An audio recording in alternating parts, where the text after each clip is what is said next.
part of my meal prepping this weekend, I'm going to be making those easy sheet pan pancakes, and so I'm going to be using these ingredients: a 2 1/4 cup of flour, which instead of flour, I'm going to be using the Kodiak Pancake Buttermilk mix that you see here.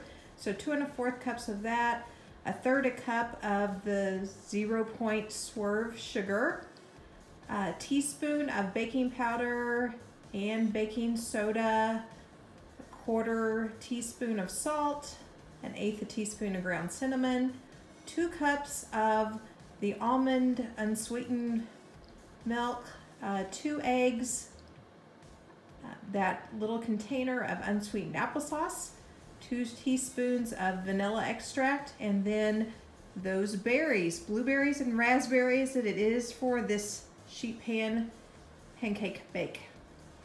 Okay, these were super simple to throw together. Now they go into my preheated 425-degree oven for 12 to 15 minutes. And I just gotta tell you, these look amazing. So I'm hoping these taste delicious this week. Okay, my pancake bake is out of the oven, and they actually make 12 servings, but I've cut them into 6 servings, and so 6. When I cut them that way, it's 2 of those pieces right there, and so that'll be 5 points on green for each one of these containers. And you can see I've got 6 of them ready to go for the week.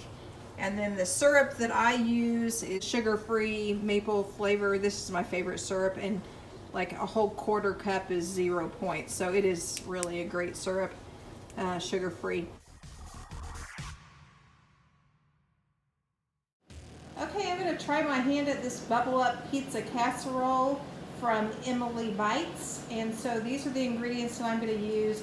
I couldn't find any chicken or turkey Italian hot sausage, so I'm actually going to use this regular pork one, but I will just use a pound of it and then recalculate all my points. But I am going to be using the other ingredients you see here, and I will have all of the link to the original recipe below in my information underneath this video, if it turns out well.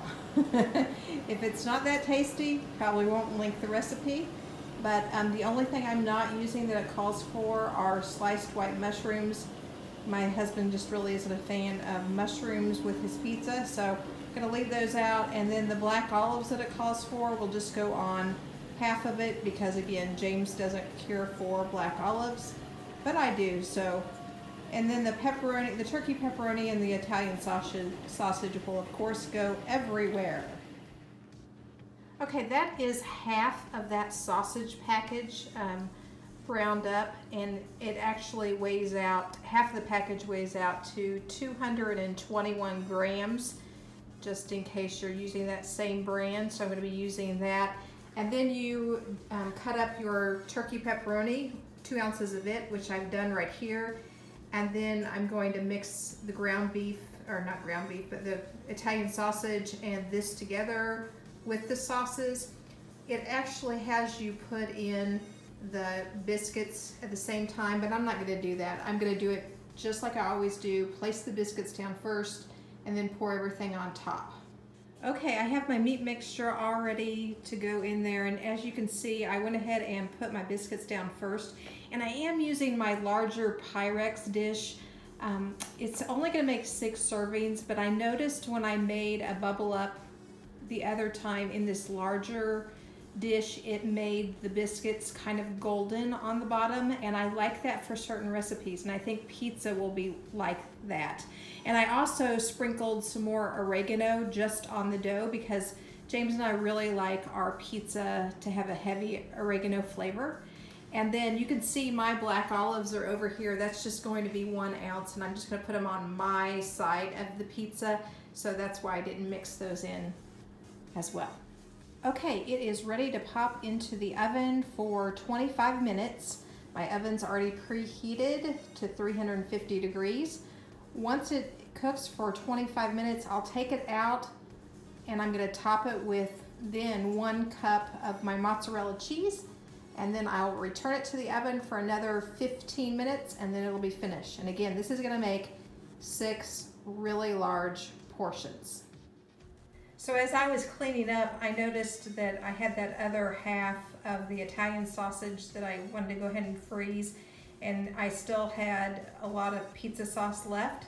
So the funny thing was once I was putting this all together, I noticed that I'd only used a half a cup of pizza sauce in my actual recipe that's in the oven right now. And so it actually is going to lower the points a little bit on how I made it. But I am going to save the rest of the pizza sauce and the Italian sausage. I mixed it together. It's going in this freezer bag, and it'll go into the freezer, so I'm not wasting anything. And so next time, if I want to make this again, I've already got my Italian sausage ready to go and browned, and then pizza sauce here. This is a cup of pizza sauce, and so I'll just unthaw it, and I'll have that part ready to go if I want to use this recipe again.